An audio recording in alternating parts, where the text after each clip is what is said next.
Bom, o segmento escolhido pelo nosso grupo é o de biocombustíveis. Os integrantes do nosso grupo é a Laís, Murilo, eu no caso, Rafael e Vitória Parra. Biocombustíveis são fontes de energia renováveis que possuem baixos índices de emissão de poluentes.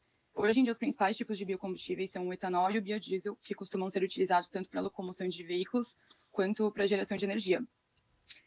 A ANP, a Agência Nacional do Petróleo, Gás Natural e Biocombustíveis, incentivam com recursos as instituições que são credenciadas a executar projetos de pesquisas, desenvolvimento e inovação do setor.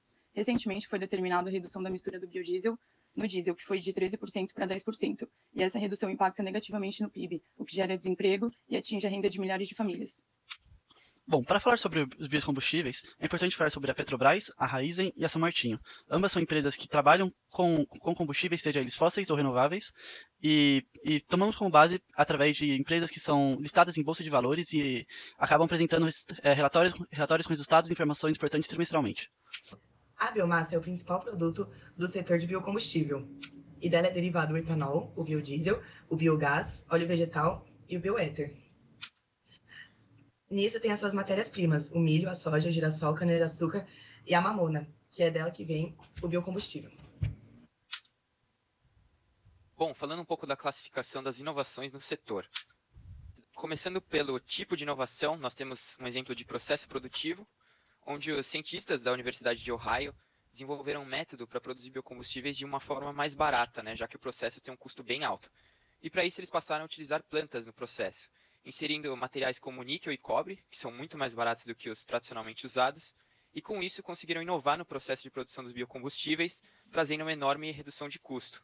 Bom, falando em relação ao produto, o tipo de inovação de produto, no exemplo citado, o diesel fóssil é um combustível bem poluente, e para buscar uma alternativa mais sustentável, uma empresa chamada Neste Oil desenvolveu o HVO, que é um diesel capaz de reduzir muito os níveis de poluição e tem a mesma eficiência do diesel normal. E com isso foi possível implementar um novo combustível no mercado, beneficiando a saúde de toda a população. Agora, em relação ao grau de inovação, nós podemos citar o tipo descontínuo para o nosso segmento. No caso dos biocombustíveis de segunda geração, que se encaixam numa inovação radical, porque redefiniram totalmente a forma de produzir esse tipo de combustível.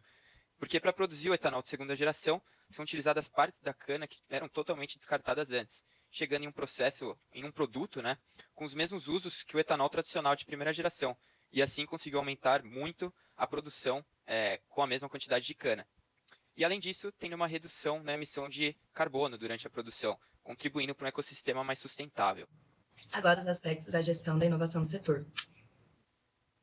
Ao fazer a pesquisa, eu e o meu grupo, a gente percebeu que o aspecto da gestão de inovação do nosso setor biocombustível é a fechada, pois os métodos da pesquisa para desenvolver ou criar novos combustíveis são elaborados pelo setor, pelos próprios laboratórios. A tendência do setor para o futuro. Com a busca de um mundo mais sustentável, há certas tendências que devem ou já estão entrando em prática, como a alteração energética mundial, ou seja, muitos países estão buscando fontes mais renováveis de combustíveis, como são o etanol, o biodiesel, entre outros. Para 2035, o mundo tem um planejamento de aumentar em cerca de 50% a produção desses combustíveis renováveis, para um mundo mais sustentável. Além disso, com as mudanças climáticas ocorridas a partir de uma degradação ao meio ambiente, os biocombustíveis estão entrando em evidência para todo mundo. Assim, pode-se dizer que haverá uma ascensão destes produtos para o futuro. Por falar em tendência, um índice importante apresentado pela ABIOV 2020 sobre o mercado de óleo de soja demonstra que o uso de óleo no uso da fabricação para biodiesel subiu de 0,8 milhão para 4,8 milhões em pelo menos 10 anos.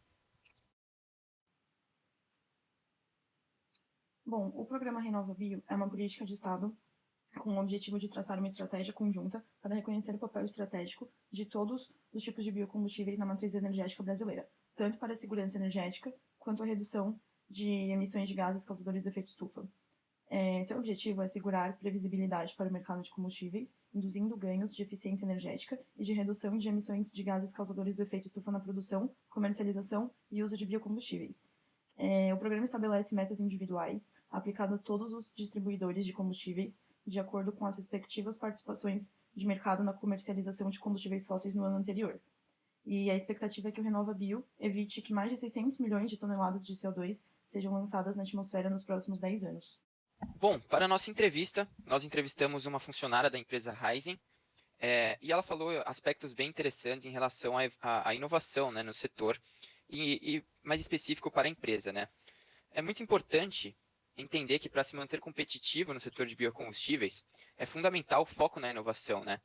Tanto as de grande impacto, como no caso da Raízen, com o desenvolvimento de combustíveis de segunda geração, no caso do etanol, como eu falei, como também nas melhorias constantes de processos realizados frequentemente.